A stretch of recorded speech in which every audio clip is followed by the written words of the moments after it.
Welcome back to I Am Angus, brought to you by the American Angus Association and the iGenity Profile for Angus, providing Angus breeders with comprehensive genomic results for multiple economically important traits. I was born in a granary on the farm, and we had our chores to do in those pioneering days, like hauling in wood and hauling out ashes, hauling in water. And there was 4 of us in the family, and we were involved with farm chores. And one thing about my father, he was very ambitious on the farm and didn't want to have an average farm. And as a young person, I know my number one desire was to learn what made a good animal. Naturally, a way to improve your own cattle was to compare them with others, and at the shows. That was first-hand experience. And we really got involved in the 40s and the 50s with the showing. And I think the thing that really helped us most was each year the Alberta government would send the Alberta beef cattle and dairy cattle to the Royal Winter Fair in Toronto.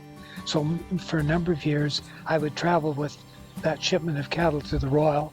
And as a group of breeders, we all worked together because it was a government-backed program to improve the quality of beef cattle in Western Canada. And Americans would come up with their show herds, and they really had some top-quality Angus, and that really helped in our programs. And I got to appreciate those folks, and I worked with the cattle so much. They encouraged me to come to the bigger American shows, and that's how I got down helping some of the big herds showing at the fairs down there. One year on the winter circuit, JCPenney was Home Place Farms was short of help, and I was able to go with them on the winter circuit. And I wasn't there just because I needed a job. I was there because I wanted to learn about cattle. And the work was hard. The days were long, and you'd take cattle, start at 5 o'clock in the morning, bring the cattle in from the tie-outs in the summertime and get them in the show barns. And then at night we had to take them back out again. So from that experience, I was well accepted and appreciated by the penny program. I remember one evening we were just finished feeding, and then we just unloaded the cattle, and we had 22 head in the show string, a lot of work.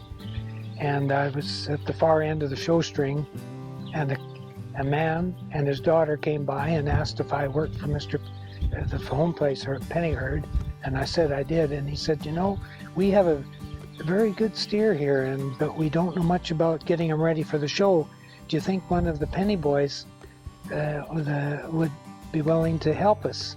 Because we don't have any equipment in it. And I said, I'll tell you what, I just work here.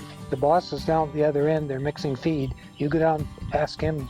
And so they went down and talked to Gene, my boss, and Gene said to them, well, I'll tell you what, if there's any help coming from the penny crew, there's only one guy in our string that'll do it.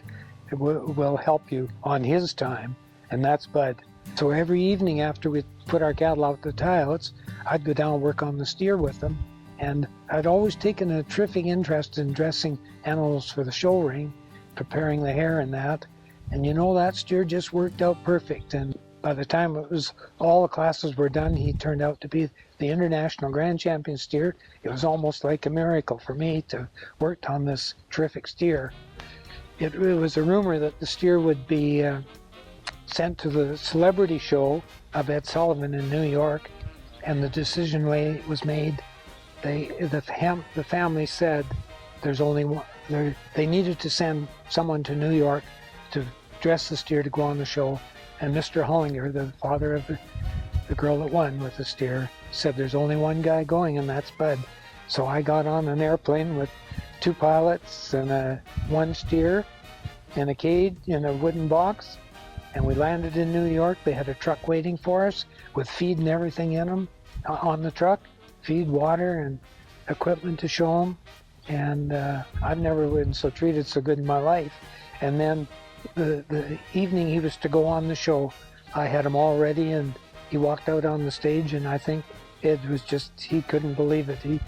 Number one, an animal kind of bothered him. So in this picture, it shows Ed with his hand on my shoulder, and he's asking me things like, does he bite or anything? And he said, well, why is he here? And I told him, and he was just thrilled, and everybody was so excited. And it's an experience that has lasted me for a lifetime.